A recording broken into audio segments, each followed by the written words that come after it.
Hello, and welcome back to another week on the Self-Ruled podcast. I am your host, Hannah Holden, and this is the source to accelerate your self-belief and become the person that you're meant to be.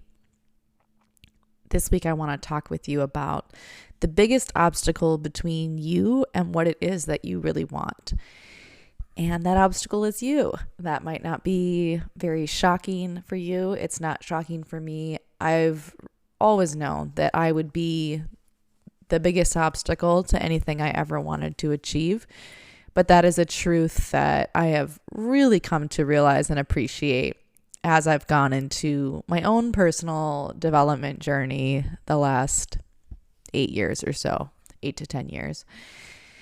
And I think this is a shift that happens when you start taking radical responsibility for your life and you stop making excuses. I think when I was younger, I used to think a lot of other people had a lot more power over me, power over my life.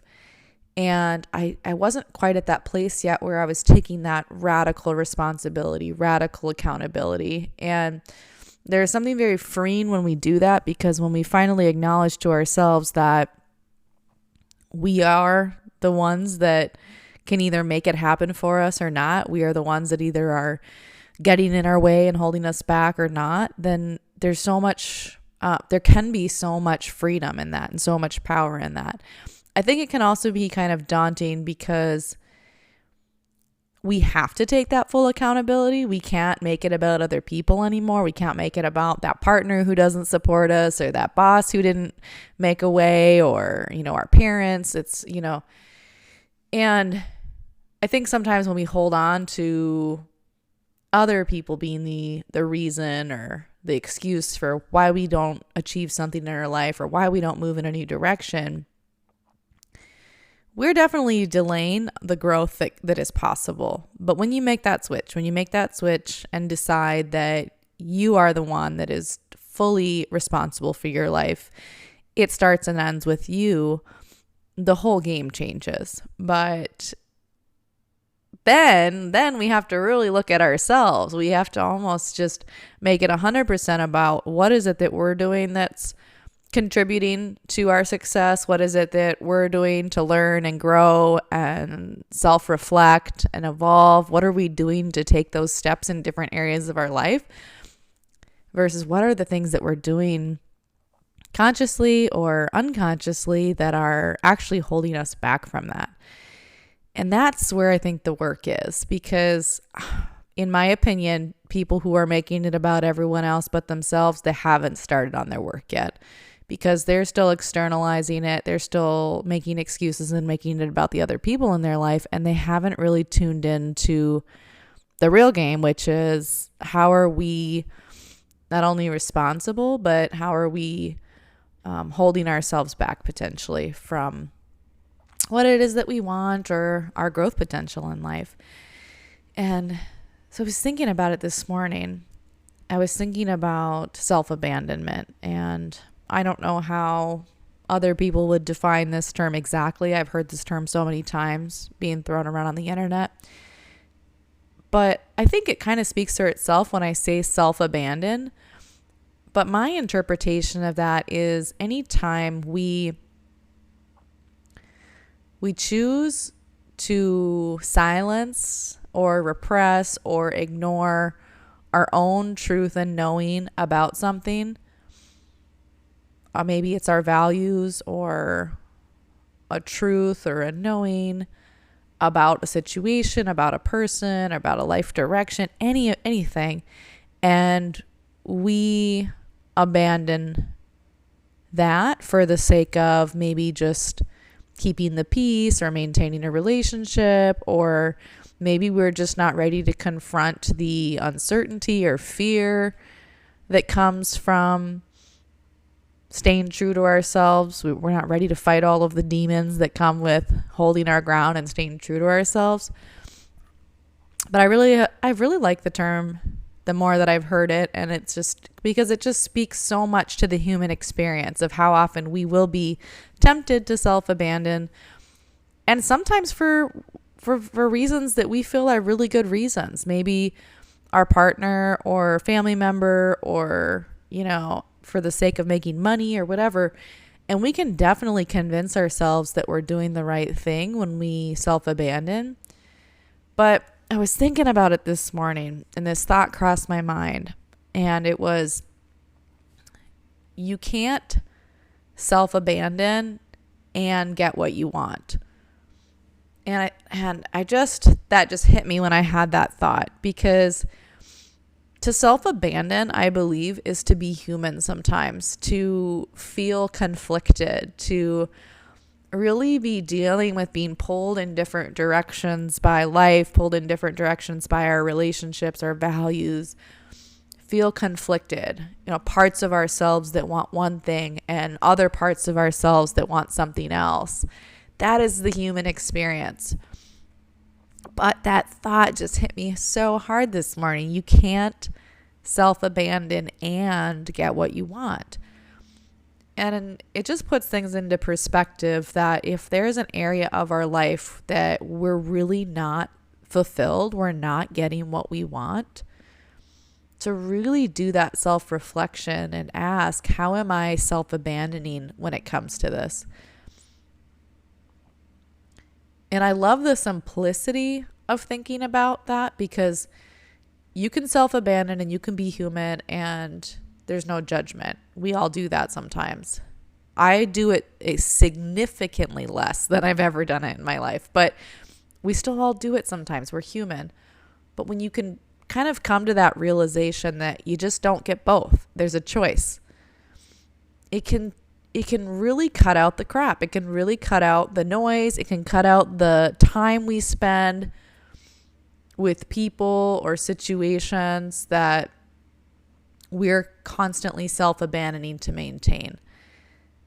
I see this in relationships. I see this in career. I see this in families. I see it everywhere. It's, maybe you're dating and you're self-abandoning what you really want for a little bit because you really want to hold on to that person. And you might sink weeks, months, or years into that, self-abandoning to try to get what you want. But at the end of the day, if you're self-abandoning, you'll never get what it is that you want. And oh, by the way, you just spent months or years doing that with somebody. Then you take that example and you can apply that to any area of your life. Maybe staying at the job that you're miserable at in the hopes that maybe eventually you'll get what you want, that it'll just, show up. Or maybe you're waiting to be seen by someone or be given an opportunity. But the longer we self-abandon in any situation, the more we're actually just prolonging what it is that we really want.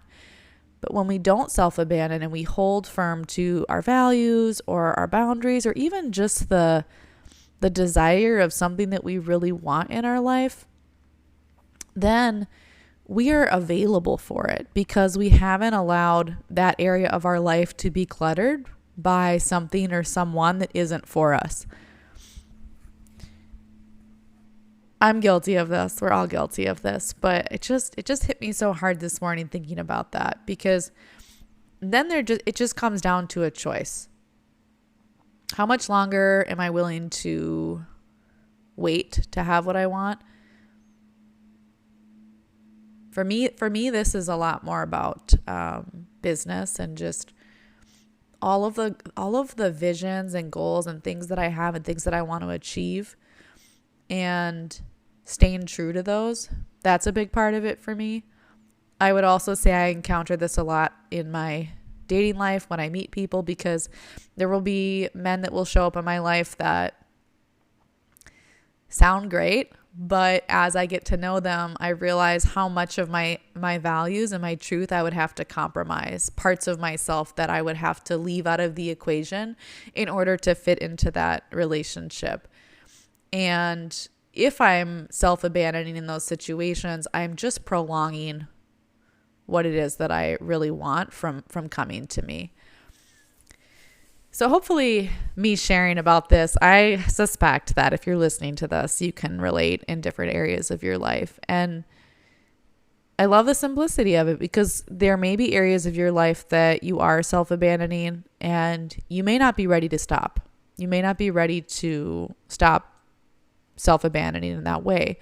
But I think if we can get clear on the reality that when we're doing that, we are prolonging what we want, that we can't self-abandon and have what we want at the same time. When we can get really clear on that, then I think it just helps us logically rationalize that, okay, if I want to have what it is that I want, I'm going to have to let go of this, or I'm going to have to let go of this tendency to self-abandon. And I think getting so clear on that just starts to pave the way for new trains of thought, new ways of thinking, that hopefully, we're able to choose something else. I've worked with people that really have struggled with maybe letting go of a job that has been misaligned for a long time, and they've really been abandoning their truth. I remember I had a client one time that had stayed in a job for many years that I was really causing him to self-abandon. And the downside of that, when we stay in the job for a really long time, or in the relationship for a really long time, where we've repeatedly abandoned our truth, abandoned what we want, abandoned our values, all of that, is it really starts to affect our self-esteem. It really starts to make us question ourselves, and even question, our worth and our value.